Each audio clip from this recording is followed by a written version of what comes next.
On Monday at the fairgrounds, road to the Derby kickoff day, but it's also road to the Oaks kickoff day as well. Joe Kristufek and Kevin Kilroy talking about the girls, 2-year-old fillies in the Untapable Kevin, 10 of them going postward over 1.70 miles of ground. And Brendan Walsh won this race last year with North County. He's got the morning line favorite in here from the rail in Pretty Mischievous.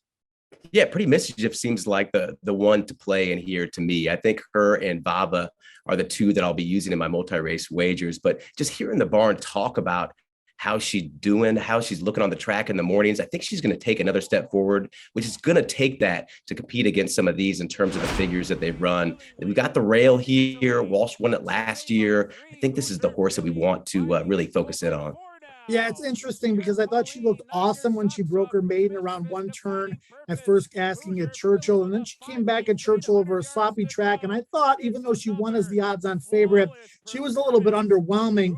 Now, she was third last out in the Grade 2 Goldenrod. So she's going to get a lot of play off of that, Kevin. Not to mention the company lines with Hoosier Philly, who Tommy Amos told me is awaiting the Rachel Alexandra at the fairgrounds, but she's perhaps the most exciting Kentucky Oaks prospect we've seen so far. Yeah, absolutely. She could be a very short price in here. I think the rail draw is really important. If you look at how two-turn efforts have been going, really you want to be towards the inside all the way around, and horses that are getting stuck wide are just having trouble getting it done. So I like that too. I know that's going to come with a short price, but I feel like this is a good horse we want to use on top. Yeah, Pretty Mischievous does have the two-turn experience. Bavad does not. She's the 7-2 morning line second choice, courtesy of odds maker Mike Delaberto. Cherie DeVoe with this gun runner filly, who was a 3-length winner in her third career try last out, Kevin, on Stars of Tomorrow Day at Churchill. And she was bet all the way down to 3-2 favoritism in a full field of 12. And she did not disappoint her many backers. No, you don't see that too often. A lot of times bettors don't know what to do with Cherie DeVoe's horses. You see a lot of prices come through, right? But this one was signaling her performance in the mornings, and she didn't disappoint. She looked great. Alpha little layoff there, should take another step forward. If the price is right on this one, if the bettors do get it wrong, I'd be very intrigued and see how this runner is going to do, but should be live in here and should be ready to run her best effort. Yeah, I mean, this is the horse with upside. Luis Saez is coming in to ride her. He's riding determinedly in the gun runner. He's loaded in both of these races.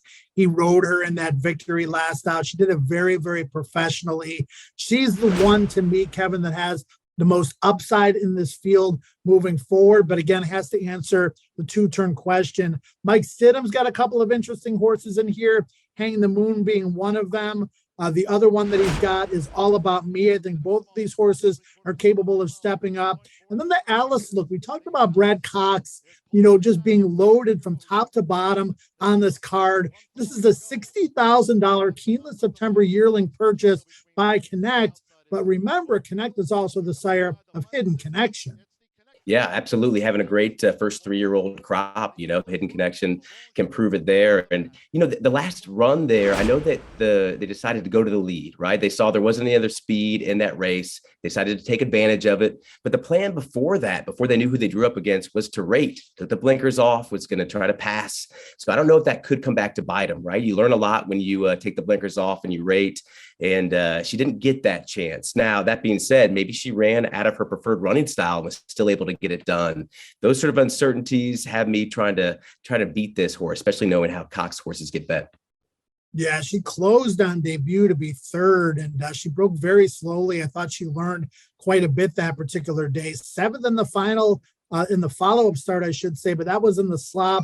And as you mentioned, really responded to taking the blinkers off in her most recent start. Any final thoughts here, Kevin, on the Untapable, or any other horses you want to mention?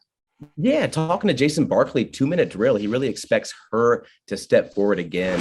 That was the first time going 2 turns last out. If you look at that Keeneland effort 2 back, she lost both her front shoes that day. So you can really throw that race out and just take that last effort, which was a strong figure, at face value. And if we can move forward from that, 2-minute drill is going to get overlooked by bettors, being from, smaller barn connections, and could be a really good price underneath, possibly get it done. All these 2-year-olds continue to step forward this time of year. Possibly a great horse to use in the $1 pick six with a 15% takeout. And don't forget about the late pick five. The 12 days of fairgrounds concludes at TwinSpires. Make sure you opt in if you haven't already. If you hit the late pick five at the fairgrounds on Monday, you will share 1 million points with everybody else who hit the late pick five, but make sure you opt in at TwinSpires. It's the 12 days of fairgrounds. For Kevin Kilroy, I'm Joe Kristufek. Enjoy the Untappable and the entire Road to the Derby kickoff day at the fairgrounds.